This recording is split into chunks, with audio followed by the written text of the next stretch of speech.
For Monday, the 27th of December, I'm Randy Kure. Hope you had a Merry Christmas. Hope you're having a happy holiday season. Hope you are keeping safe. This is What's Up, the Sports Podcast. Today's episode is another example of how beautiful sports is. On Instagram, I kept seeing a young reporter who has a great passion for sports, particularly basketball. And after one time of just asking her, hey, if she would come on my podcast, she graciously accepted. She is a sports reporter, a student of Ryerson Sports Media Program, and host of the aptly named Mel Gill podcast. Melissa Gill joins me. Mel, an absolute pleasure. How are you? I'm great. How are you doing? And it's nice to be on and finally get to speak with you. I know we tried to plan this a couple times, so it's nice to finally speak with you. Yeah, and speaking of that, I do owe you an apology, which I will get to at the end. But No problem. on today's episodes, really interested to learn Mel's insights to what sports broadcasting may look like for the years ahead, what the sports landscape will look like, particularly for women in this country, not only in Canada, but beyond. A quick mention of a couple of former Toronto Raptors, Kyle Lowry and DeMar DeRozan, that being in a rapid fire segment I like to call Big Deal or No Big Deal.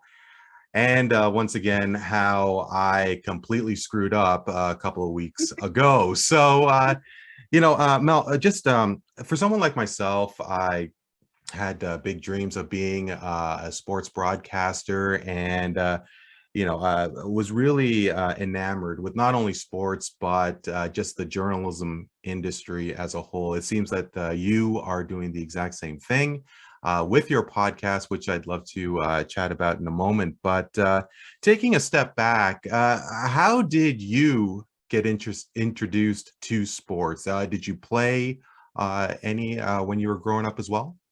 Yeah, so actually it started, I always watched sports with my dad growing up, specifically soccer.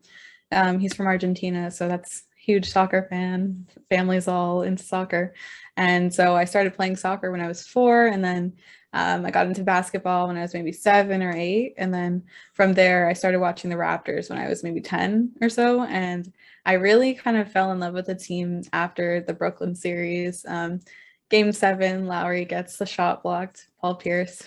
We all know how that went. Sure. So I really fell in love with the team there, and just the guys that we had on the team, and not just for who they were on the court, but just kind of their personality and just the whole team aspect off the court as well.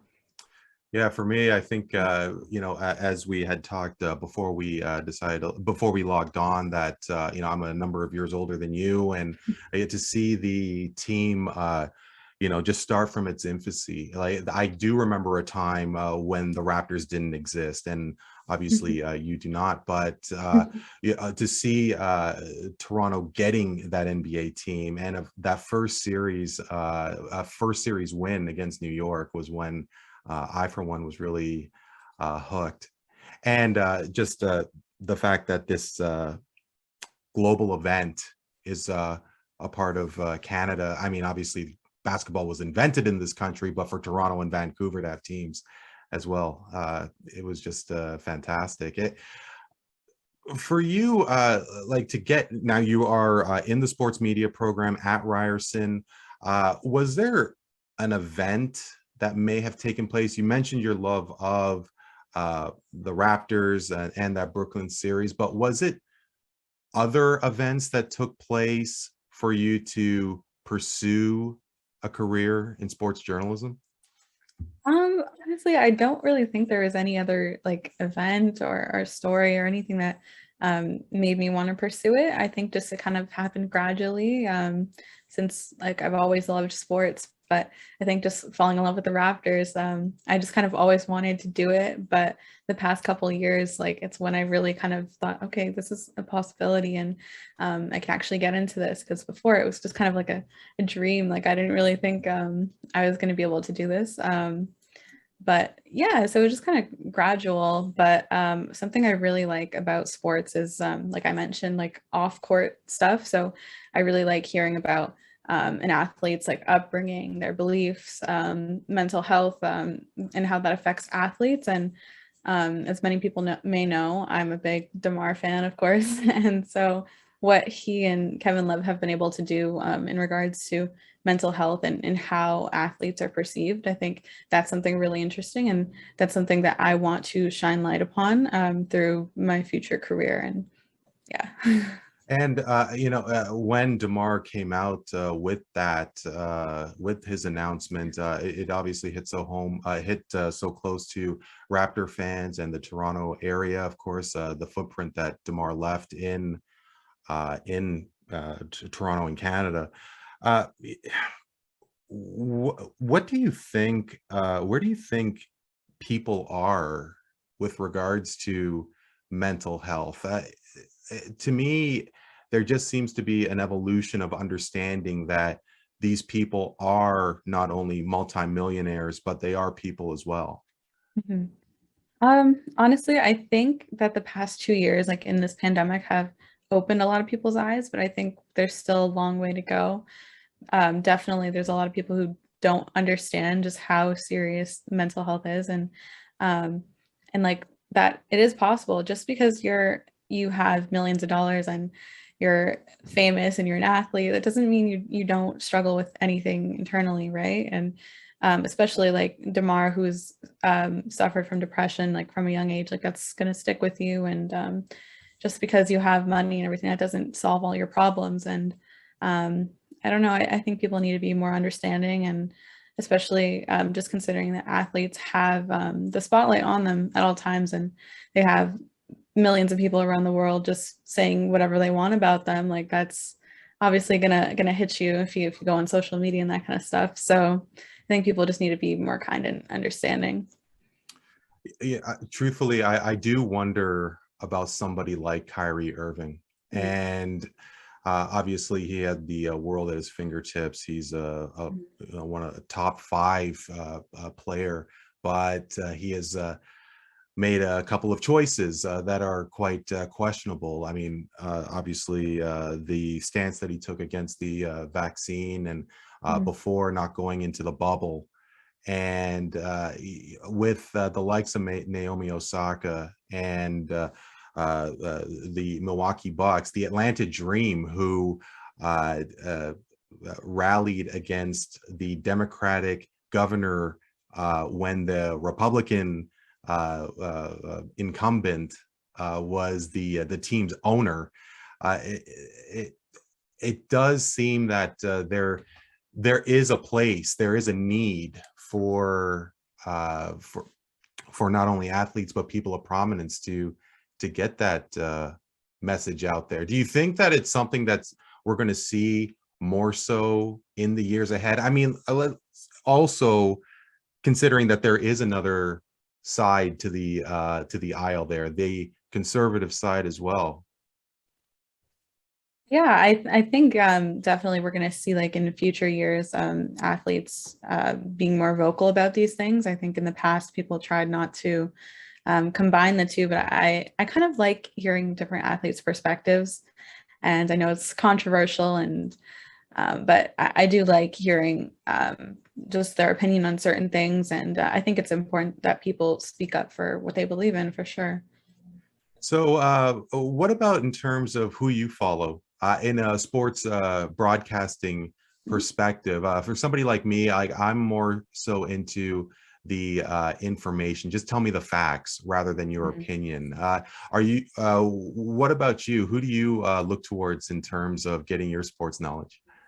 So I really like Kayla Gray. You probably know who she is for the Raptors. She does an amazing job. I think she's really good at the way she speaks about sports, but also offline. I like how she speaks about things that are important to her. Um, Also, obviously, Jack Armstrong. Everyone loves Jack. I really like Malika Andrews, Stacey King, Kate Burness. I think these are all amazing sports broadcasters or reporters, and I like informative reporting, but I also like when someone is able to provide their own opinion on it without kind of like forcing it upon you. Like I do like hearing the facts, but I also would like to hear their opinion as well. So. Well, with a sport like basketball, it just the Mhm. excitement level that somebody like Jack Armstrong does bring, and Kayla Gray, you could see the passion that she has, Kate Burness as well. Mhm. Now, you, of course, on your podcast, did have the pleasure to speak with Jack Armstrong and Savannah Hamilton, and it's fantastic the fact that you're able to had these opportunities for somebody who is still in university. uh, uh, it must be such a huge accomplishment for you. Thank you so much. Yeah, it's been kind of crazy just this past few months. I've been able to have guests for of people that I've looked up to for so many years. So it's kind of crazy. Still don't really believe it, but yeah. Yeah, the sky's the limit for sure. 20 years ago, when I was going through the sports, when I was going through school and getting my feet wet with the journalism program, obviously it was a time without social media. There Mhm. was no podcasts. YouTube wasn't around, and my journey was to go to a small town to build my game and hope that I could get into a bigger market. Obviously, the direction and the guidance of professors and those into the industry was a huge help. But what kind of uh, tips have you got from professors or those in the industry? I think almost everyone has valued experience and just the ability to go out and try different things and take on as many opportunities as you can. Or that you're able to. And I think professors have kind of told us to kind of step out of our comfort zone a little and try different things and really have a good understanding of the media and sport media industry before kind of focusing in on what you really want to do. So I've done a lot of podcasting, audio, and writing, but I really want to get into the more like video side of things. So yeah, I think just kind of trying everything out and getting experience. Also, networking is a huge thing. Yeah. But yeah, I think just kind of trying your best to get as much experience and just trying different things until you really realize what you're passionate about. So for you, because these platforms are so uh, foreign to me. You think about the zone, you think about One Soccer, and I was really reluctant to get a One Soccer subscription because it, I mean, like I love Canadian soccer. I don't really have an affection for club football in Europe. I really want to see the growth of the Canadian Premier League. However, I don't really want to spend X amount of dollars on a subscription for something, because I'm old school that way. Um, for journalists like yourself, like are we going towards those streaming services? Is that a position where like a goal for you to work at a DAZN as opposed to cable TV? Hmm. Honestly, that's a really good question. I don't really think I've thought that far yet. Honestly, I think I would rather work somewhere in TV than a streaming service, and I'm not really sure why, but I haven't really thought about that yet. But that's a really good question. Hmm. Because Yeah. I mean, I guess my thinking is that like something like the Zone, and they are shelling out hundreds of millions of dollars for the rights of showing La Liga or whatever soccer league in Europe. And I'm wondering, where is this money coming from? Like, um, I'm wondering if it's sustainable. Are we going to? And I mean, I don't know if they have talked about it in class, but is is a satellite is subscription service to the zones and so on, is that where your professors think uh journalism and broadcasting is headed towards? They haven't really spoken about it too much, but they have hinted at streaming services kind of taking over, and I do think that there's a huge possibility that that can be what's most popular in the future. Yeah, Yeah. interesting. Also, love to hear about the voice of athletes. I mean, the Players Tribune and athletes themselves investing in podcasts. JJ Redick had a podcast that was going pretty strong, had some credibility. There was a former football player, NFL football player, Pat Tillman, not Pat Tillman.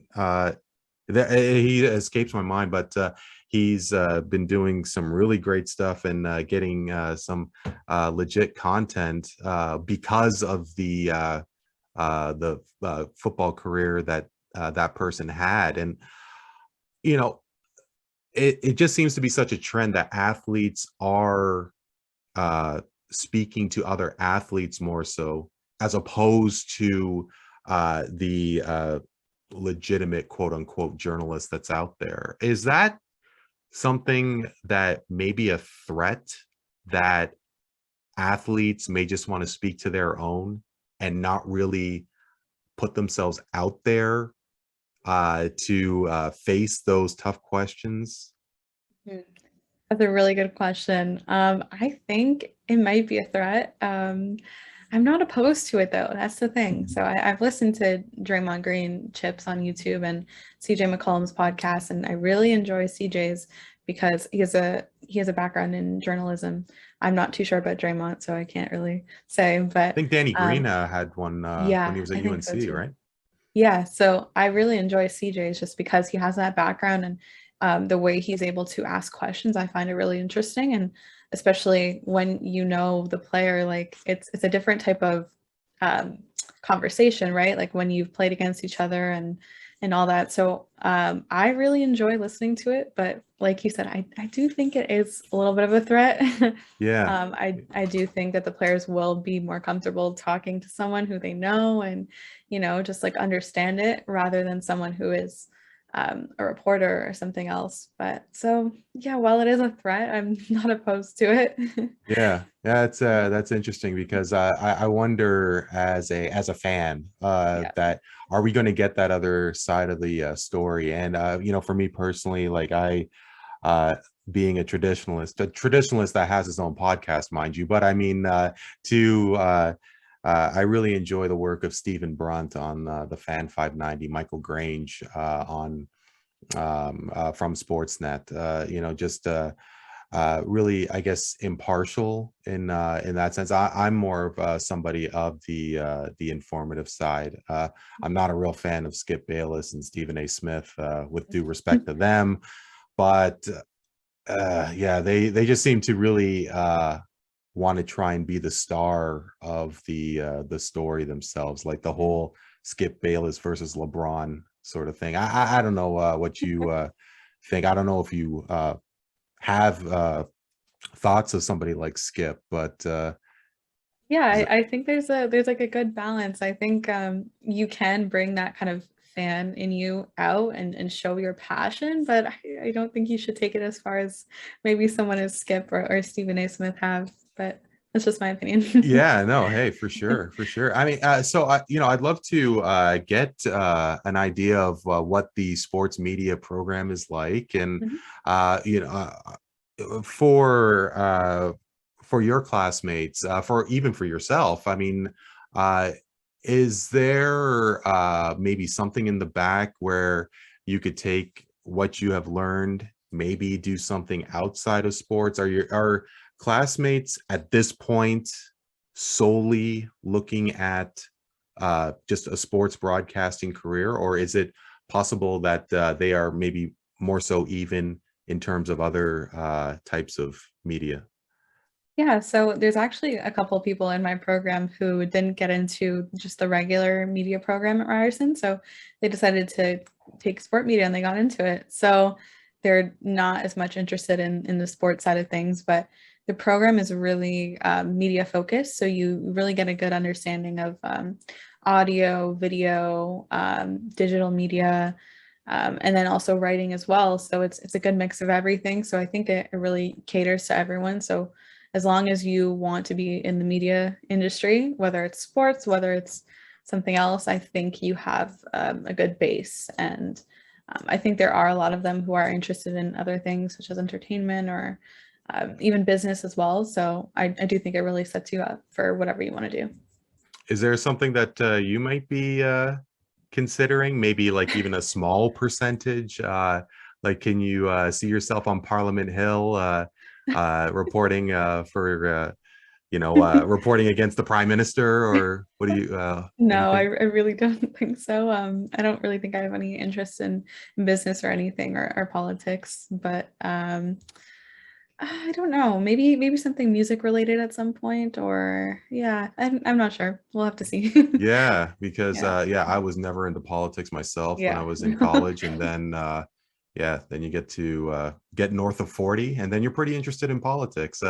Something that you're also very interested in is the role of women in sports. Obviously, Canada has had a great history of women in sports. You think of the women's national soccer team. You think of what Canada has done in terms of basketball. The Olympics, there have been times where there have been more female more female athletes in on the Canadian Olympic teams. And I mean, this past summer in Japan, there were so many medals won by women before men got to hit the podium in Tokyo. How have you seen uh, sports for women evolve in the past couple of years?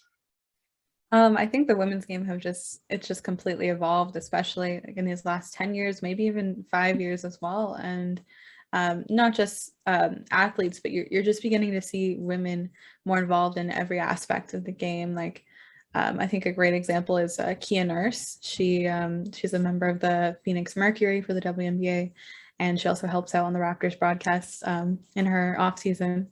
And I think she does a really great job at both of her jobs, but someone like her really helps bring the audience over. So maybe someone who's just into the NBA but hasn't really given the WNBA a chance, I think she really shows just how knowledgeable she is about the game and her passion, and she can really help kind of bring those viewers over. And I think just it's been incredible to see just how sports have evolved for women in Canada, just these past 10 years or so. And like you're starting to see more people involved. And I'm starting to see on sports pages on social media just a bunch of like little girls screaming over just like watching WNBA players or women's soccer. And it's really beautiful to see, because me growing up, like I never really saw that, or I didn't really know anyone who watched women's sports. So just seeing it grow is so beautiful, and I can't wait to see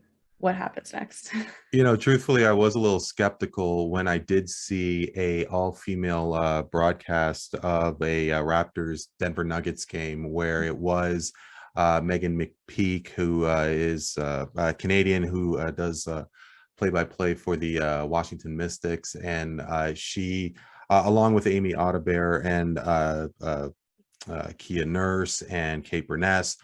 I was wondering, this is fantastic. It's a step in the right direction, but is this a one-off? And it looks like that it doesn't appear to be. There has been like an explosion of female voices being more pronounced in sports, and I guess where is the what is the limit? Like, well, not so much the limit, but where do you think women could be in terms of baseball, in terms of football? I mean, these are sports that, yes, baseball does have softball, which there's a huge female participation. But do you think that women's leagues in those sports, traditionally where it's not a huge female participation rate, do you think that that could take place as well, that there may be more development leagues and so on? Yeah, so I can't really speak too much about baseball because I'm not a huge fan on it, but I do think that we can start to see that more involvement from the women in these sports, especially football. I'm not a huge NFL fan either, but I know personally, I don't know if you've heard of Jen Walter. She was a former, I'm not exactly sure the exact position, but she was on the coaching staff for Arizona, and she's just done a really great job. Now she has her own show on Twitch and everything. She's involved with Ryerson, and I think when once you have like those trailblazers and just those people who have made an impact on whatever sport, I think it just makes it a lot easier for other women to kind of get that interest and feel like they can do it. And I'd really hope to see more involvement from women in every sport, not just basketball. So, Well, yeah. I mean, the fact of the matter is that professional sports for the WNBA and WSL has not taken place yet in this country. Do you think? I mean, do you feel that an NBA, WNBA team will be granted in Canada as well as NWSL within 5, 10 years? Honestly, I really hope so. I don't really know about 5 years. Maybe I'm hoping for the next 10 years for sure. I mean, if you go under any post by the WNBA where they're like, oh, where should we expand next? It's all Toronto, Toronto, Toronto. So honestly, if we were able to get one here, I would be so happy. And I know a lot of like a huge number of the WNBA's viewership is here in Ontario. So I think there is the market for it. And like I think we should make it happen. I don't know. Well, I think it'd be really great for the country. well, truthfully, and I know that you were probably don't remember. I don't know if you were born when the Vancouver Grizzlies was in the NBA, but yeah, I definitely thought that the city of Vancouver was robbed of their NBA team. It was such a poor product, but there was support, and then they moved, of course, to Memphis. And with regards to it, a WNBA team, I'm wondering if the league could value a just like they did in the early to mid 90s when they both granted Toronto and Vancouver franchises. I think the NBA could work in Vancouver. And I do apologize for putting you on the spot, No, it's okay. but what do you think about WNBA in Vancouver? There is a team in Seattle. Hmm. I mean, I don't think the market is there as much as Toronto is, or at least at this point in time. Maybe for sure in the future. It would be interesting to see how many people would be interested in that. Because yeah, getting jumping back to soccer and the Canadian Yeah. Premier League is it does have some support. I'm really interested to see NWSL team Mm. in the GTA. I think that soccer is just, especially after what the women's soccer event in Mm. Tokyo, and just the legacy that people like Tancredi and of course Christine Sinclair, and you think of the names of Kadisha Buchanan and of course Julia Grosso, who scored the world famous goal. You know, Mel, I do want to ask you about obviously you being a big basketball fan, and with regards to the women's game. And, I do recall an episode that I saw of Inside the NBA, and Shaquille O'Neal posed a question to Candace Parker. And of course, Candace Parker is a legend in her own right as a elite basketball player. Um, Shaq was suggesting that the net be lowered for the women's game. And I thought Parker's response was so weak. She said that her response was just simply, her daughter's going to dunk. That's it. Like her daughter's going to spot dunk. She's not going to need a run up. Boom. That was her response. I thought that was poor. I is Well, first of all, do you agree with Candace's sentiment? Do you think that it's just a matter of time before we're going to see more dunking in the WNBA? And uh, I guess as a follow up, I mean, do you think that the WNBA is losing something with regards to that lack of presence down low, like they do in the NBA?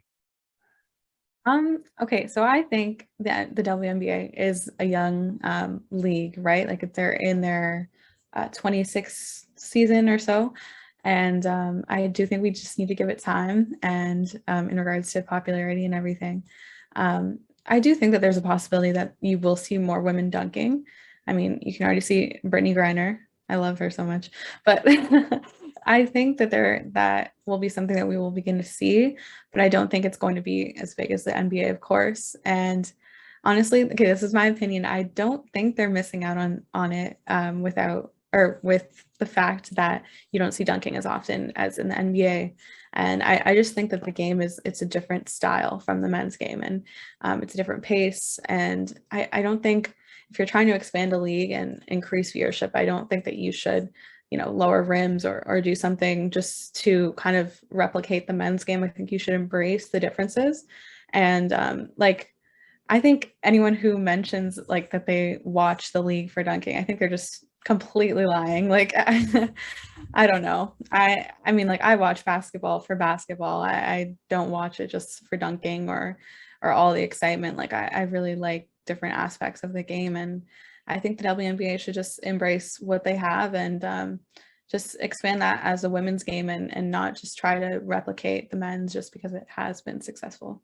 I think So, just give it time. so Yeah. you think that by lowering the net loses Mhm. credibility Yeah. or something to that Yeah. effect?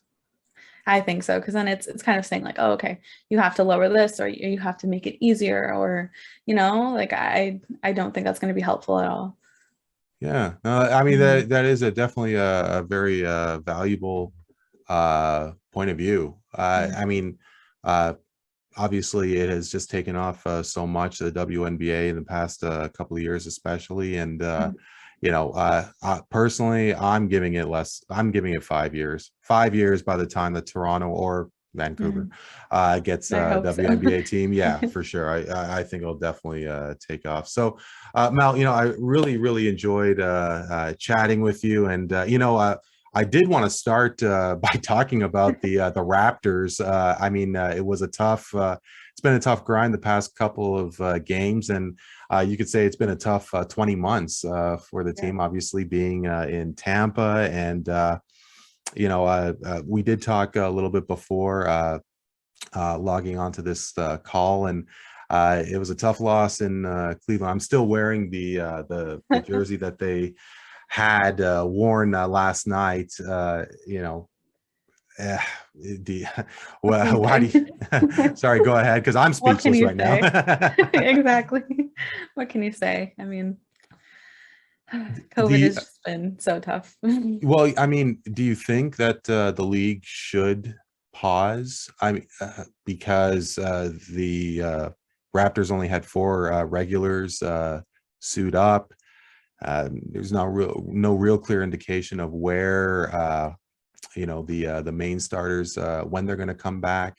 Mhm. Uh, but of course, we all know that void of not seeing NBA ball because of the pandemic. Mhm. What would you rather have? Would you rather have the league pause so everybody could sort of get healthy again, or are you do you like want to see G leaguers, career G leaguers get a chance in the league? Yeah, so like a couple of weeks ago when everything was like at its peak and just a bunch of teams were missing a bunch of guys, I was like, okay, you have to shut it down or something. But then Adam Silver stated there's not really any plans to shut it down, and so what I think they should do, because I really enjoy that you get to see these guys from the G League or just get these opportunities and that they wouldn't have gotten without this happening. And I think it's really great because you get to see a bunch of these guys who are just so hungry to play. So I really like that aspect. But it's just so tough for teams. So what I think they should do is just postpone games when they're missing a bunch of guys. I don't think they should completely shut it down because there's a lot of complications with that. But I do think that they should be more open to postponing games because it's just crazy. Well, to the fact that the Raptors had to sign 4 Yeah, guys to 10-day just to have the contracts. minimum. Just to fill that roster. I mean, to your point, Yeah, that sounded like that game should have been postponed. exactly. A Yeah, game like that, it should be postponed. for sure. For Yeah. sure. Well, hopefully brighter days are ahead for the Raptors. I mean, they've been quite competitive despite the fact that they've been just so decimated with um, COVID and everything else going on. My goodness, that's been a really tough grind. So yeah, love to close this little chat by having a little segment that I like to call Big Deal, No Big Deal. So essentially, Mel, I'm going to pose a question to you. You're going to tell me if it is a big deal or no big deal. So NBA Europe did a poll saying the OG Road Raptors jersey, whether it's the Road Raptors jersey or what, the one with the dino on the jersey, is the best jersey in league history. This despite those legendary jerseys of the Celtics and the Lakers and the Bulls and the like. NBA Europe saying that the Raptors jersey is the best in league history. Is that a big deal or no big deal? Big deal. Yeah. How so? I mean, okay, myself personally, I think it's just the most beautifully designed jersey ever. I I love it. I mean, I think that's a big deal. It's a very bold statement to make, but yeah, big deal. So I'll never forget. I was at Woodbine Mall the day when they announced that when they showed the jersey of the Raptors 27 years ago, however many years ago it was, and I was at the mall, bought the original jersey. The blank number 1 with the Raptors jersey, and I wore it when they won Game 6 and the NBA championship. It was really fitting. But I do have a couple of examples, and you did say how beautiful that original jersey was. But you know what? I do have a couple of OGs myself, and I want to show you a couple of jerseys, and I have here, this is an original Chauncey Billups jersey. Found that as well. I did find the second jersey, which is of Steph's old man Dell. So these are a couple of jerseys that I have. Big fan of jerseys. If you had to choose between the original Chauncey Billups or the second Dell Curry, which one are you going to go with? I think I got to say the Chauncey Billups one. Yeah, really, eh? Yeah, I really love the Raptor design. Yeah. Well, I was wondering because obviously Drake wore the Curry jersey to mock Steph during Game 1 of the final. Actually, I did like Del Curry a lot when he was in Toronto. I thought he was really great as a Raptor. But and actually, just a second here, I do have to show that my one of many other jerseys that I do have. Yeah, I have to have Vince. I'm still mad at him, but I'm I hold grudges, but Vince just Okay, me too. yeah. So moving on, I mean, the Chicago Bulls are having one phenomenal season. I don't know who had thought that they would contend for tops in the East, but they're a game and a half behind Brooklyn. Your boy DeMar, he is having an incredible breakthrough season, his first season as a Bull. People are whispering MVP. I mean, at this point of the season, the Bulls being second in the East, is that a big deal or no big deal? Yes, big deal. Honestly, I just think I'm so amazed at how they were able to go out this offseason and acquire DeMar, Caruso, and Lonzo, and just create this roster, and it's just they've been gelling amazing to start the season. And I think they have a good chance. DeMar definitely being a dark horse for MVP.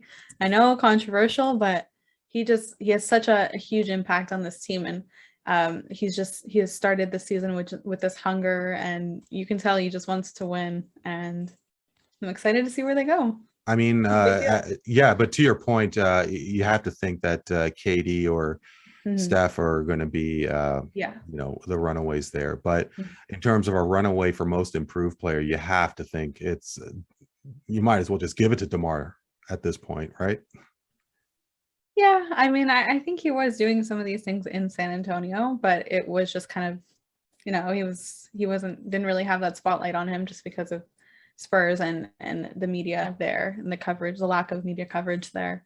But it was a really good couple of years there in San Antonio, and I'm glad he's doing what he's doing now in Chicago. So finally, DeMar's BFF Kyle Lowry is having a great season so far. It is a little emotional, heartbreaking to see Kyle Lowry in a Miami Heat jersey, but he has announced that he will retire as a Toronto Raptor, signing a one-day contract. Kyle Lowry signing a one-day contract, ending his what should be a Hall of Fame career as a Toronto Raptor. Big deal or no big deal? Big deal. Yeah, I mean, like I think it's just necessary. Like, that's going to be an amazing day and well-deserved. Like, amazing career.